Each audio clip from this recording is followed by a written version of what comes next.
Hello students, मैं doctor साहबजीत राला। आज हम मेरे साथ पढ़ेंगे relative stability of staggered and eclipsed confirmation of ethane. तो हमने स्टेबिलिटी चेक करनी है कि इक्लिप्स्ड कन्फर्मेशन की ज़्यादा है या स्टैगर्ड की ज़्यादा है ईथेन के मॉलिक्यूल में। सबसे पहले तो हमें ईथेन मॉलिक्यूल लिख लेना है ऐसे, this is the CH3 and CH3। अब हम इसका लिखेंगे न्यूमैन प्रोजेक्शन फार्मूला। तो ये जो हमारा है न्यूमैन प्रोजेक्शन फार्मूला, ये H, ये भी H, ये H, ये भी H, ये भी H और ये H। अब यहाँ पे देखिए इस कार्बन के साथ कितने हाइड्रोजन लगे हैं? 3। वो ये कार्बन मैंने यहाँ पे लिख दी, ये वाली कार्बन मैंने यहाँ पे लिख दी। तो इसके साथ 3 हाइड्रोजन है, 1 2 3। ये वाली कार्बन इसके बियॉन्ड है 1 2 3, तो वो उसके बियॉन्ड है। अब इसको हम क्या बोलते हैं? ये कौन सी कन्फर्मेशन है? Staggered conformation. अगर हम इसको 60 डिग्री पे रोटेट करेंगे तो हमारे पास जो कन्फर्मेशन है वो क्या बन जाती है? ये H, ये वाला H तो यहाँ पे ही रहेंगे। ये 160 डिग्री पे जब रोटेट करेगा तो ये यहाँ पे आ जाएगा, ये हाइड्रोजन इधर मूव कर जाएगा और ये इसके नीचे। दैट मीन टू से कि ये हाइड्रोजन, ये वाला हाइड्रोजन इस हाइड्रोजन के बिल्कुल नीचे है और ये वाला हाइड्रोजन इस हाइड्रोजन के बिल्कुल नीचे है और ये हाइड्रोजन इसके नीचे है। तो ये वाली कन्फर्मेशन कौन सी है? एक्लिप्स्ड कन्फर्मेशन। तो यहाँ पे अगर दोबारा से मैं इसको यहाँ पे 60 पे रोटेट कर दूँ, इसको यहाँ पे ले आऊँ और इसको ये, तो ये दोबारा से हमारे पास जो है स्टैगर्ड कन्फर्मेशन आ जाएगी। दैट मीन टू से कि जो ईथेन है उसके पास 2 कन्फर्मेशन एग्जिस्ट कर रही हैं, स्टैगर्ड एंड इक्लिप्स्ड कन्फर्मेशन। तो स्टूडेंट अब यहाँ पे मैं एक बात बताना चाहता हूँ कि ये जो स्टैगर्ड कन्फर्मेशन है और ये इक्लिप्स्ड कन्फर्मेशन है, तो ये जो स्टैगर्ड कन्फर्मेशन है इसके ये जो हाइड्रोजन एटम है, ये वाले 2 हाइड्रोजन एटम, ये वाला ये हाइड्रोजन, ये दोनों they are very far away from each other. और जो उनका इंटरन्यूक्लियर डिस्टेंस है वो नियर अबाउट 310 पिकोमीटर है। So which is very far away from the each other, कि जो इंटरन्यूक्लियर डिस्टेंस जो होता है हाइड्रोजन एटम का वो कितना होता है हमारा? It is 229 picometre.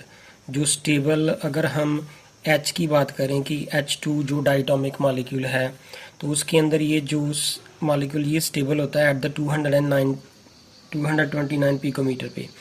अब ये डिस्टेंस तो 310 पिकोमीटर है ये सबका। ये जो हाइड्रोजन एटम है, चाहे इसकी बात कर लें चाहे इसकी बात कर लें, they are very far away from each other and resulting into this is the stable molecule. तो ये वाला जो है स्टैगर्ड कन्फर्मेशन क्या होती है? स्टेबल। अब इस केस में क्या हो जाता है कि ये वाला जो डिस्टेंस है, तो ये जब एक हाइड्रोजन दूसरे हाइड्रोजन के इक्लिप्स्ड पोजीशन में आता है, ये वाला हाइड्रोजन एक दूसरे के इक्लिप्स्ड पोजीशन में आ रहे हैं, तो there 4 hydrogen atom come close to each other. जो 229 पिकोमीटर डिस्टेंस होता है जो स्टेबल मॉलिक्यूल ऑफ H का, तो ये वाला डिस्टेंस जो है, ये वाला डिस्टेंस ये इस वाले डिस्टेंस से भी कम हो जाता है। अगर ये डिस्टेंस जो है इससे कम हो जाएगा तो देयर 4 हाइड्रोजन एटम जो है वो एक दूसरे के पास आ जाएंगे। अगर एक दूसरे के एक हाइड्रोजन एटम, ये हाइड्रोजन एटम इस हाइड्रोजन के एटम के पास आ जाएगा, रिजल्टिंग इनटू ये जो बॉन्ड है वो किससे बना है? 2 इलेक्ट्रॉन से, और ये बॉन्ड भी किससे बना है? 2 इलेक्ट्रॉन से। तो ये इस बॉन्ड की इलेक्ट्रॉन डेंसिटी इस बॉन्ड की इलेक्ट्रॉन डेंसिटी को रिपेल करेगी। इसी तरह से इस बॉन्ड की इलेक्ट्रॉन डेंसिटी इस बॉन्ड की इलेक्ट्रॉन डेंसिटी को रिपेल करेगी। सिमिलरली ये इलेक्ट्रॉन डेंसिटी जो है बॉन्ड की और ये वाला बॉन्ड की इलेक्ट्रॉन डेंसिटी एक दूसरे को रिपेल करेगी, रिजल्टिंग इनटू कि ये जो रिपल्शन होगी, एक हाइड्रोजन एटम दूसरे हाइड्रोजन एटम को रिपेल करेगा। That's why it become here unstable. तो ये क्या बन जाता है? अनस्टेबल। दैट मीन टू से कि ये जब एक दूसरे को रिपेल करेंगे तो इनकी एनर्जी क्या हो जाएगी? हाई। अगर एनर्जी हाई होगी तो क्या बन जाएगा? अनस्टेबल। दैट मीन टू से कि ये इस केस के अंदर जो है these 2 hydrogen atom are very close to each other and even much closer than that of the 229 picometre, and this in the staggered conformation they are the very far away from each other and the distance of the 2 hydrogen atom is the 310 picometer, which is the more than that of the 229 picometer, and that's why the staggered conformation is the stable. अब हम इसकी energy की बात कर रहे हैं कि अब हमें ये पता चल गया कि जो स्टैगर्ड है वो स्टेबल है और इक्लिप्स जो है वो अनस्टेबल है। अब हम इसकी डिफरेंट जो कन्फर्मेशन है वो ड्रा करेंगे with the help of the energy level diagram. So let's start here. If we draw here energy level diagram, तो हमारे पास इस तरफ को मैंने लिख दिया ये वाला जो है एंगल ऑफ रोटेशन। यहाँ पे हम लिखेंगे angle of rotation, angle of rotation. So this is the angle of rotation. और इस तरफ हमने क्या लेनी है, potential energy. PE stand for potential energy. Know what happen here कि मान लीजिए कि ये जो मॉलिक्यूल है उसकी यहाँ पे मैं डिस्कशन करने लगा हूँ कि ये जो मॉलिक्यूल है ईथेन, उसकी कन्फर्मेशन जो है वो डिस्कस करनी है हमने। तो मैंने यहाँ पे डिस्कस कर लिया कि ये मान लीजिए कि ये एनर्जी जो है वो यहाँ पे मैंने बता दी इसकी तो ज़ीरो है। तो हमने ये वाली जो है एनर्जी जो है वो यहाँ से डिस्कस की है कि यहाँ पे ये जीरो से स्टार्ट है। अगर हम एक्लिप्स्ड कन्फर्मेशन से स्टार्ट कर लें कि ये हमारा जो है एक्लिप्स्ड कन्फर्मेशन है, तो मान लीजिए कि एक्लिप्स्ड कन्फर्मेशन जो है उसकी एनर्जी क्या होती है, हाई। तो मैंने क्या किया कि अगर मैं यहाँ पे कन्फर्मेशन बना देता हूँ एक्लिप्स्ड, तो एक्लिप्स्ड कन्फर्मेशन की एनर्जी हाई होती है। तो यहाँ पे ये वाली एनर्जी जो है वो लो है, तो यहाँ पे एनर्जी क्या है, हाई।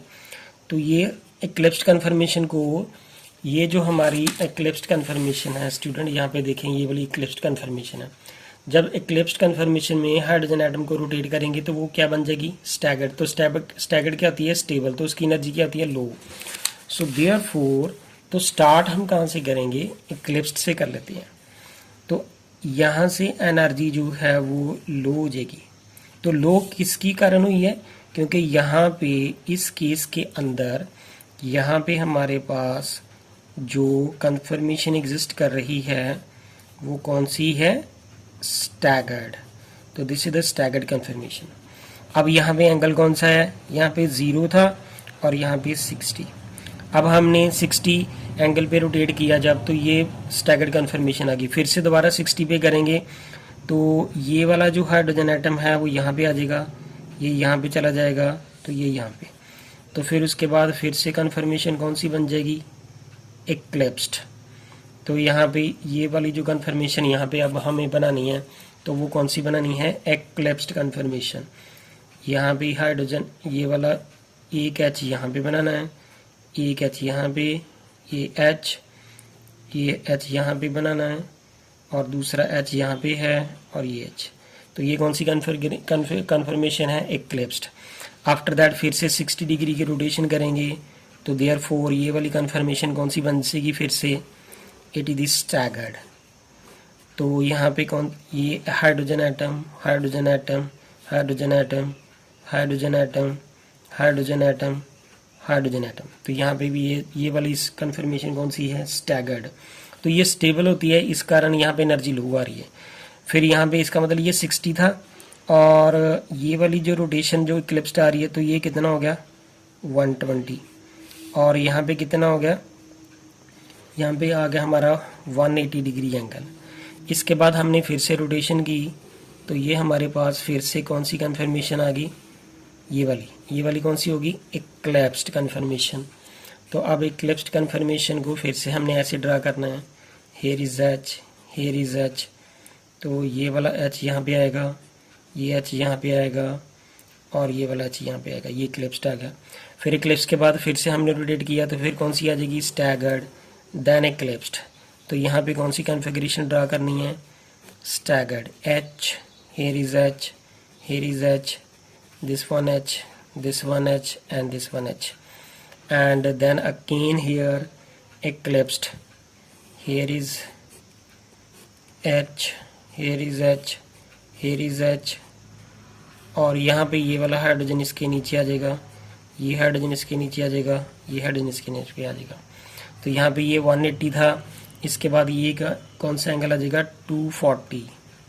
देन ये कौन सा आ जाएगा, 300 एंड 300 के बाद यहाँ पे ये कौन सा आ गया, 360। सो टोटल रोटेशन जो है वो हमारे पास 360 की हो चुकी है।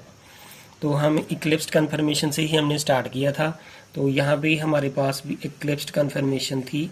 तो इक्लिप्स से स्टार्ट होके अब दोबारा हम इक्लिप्स्ड कन्फर्मेशन पे पहुँच चुके हैं। तो we are at the same position जहाँ से हमने स्टार्ट किया था।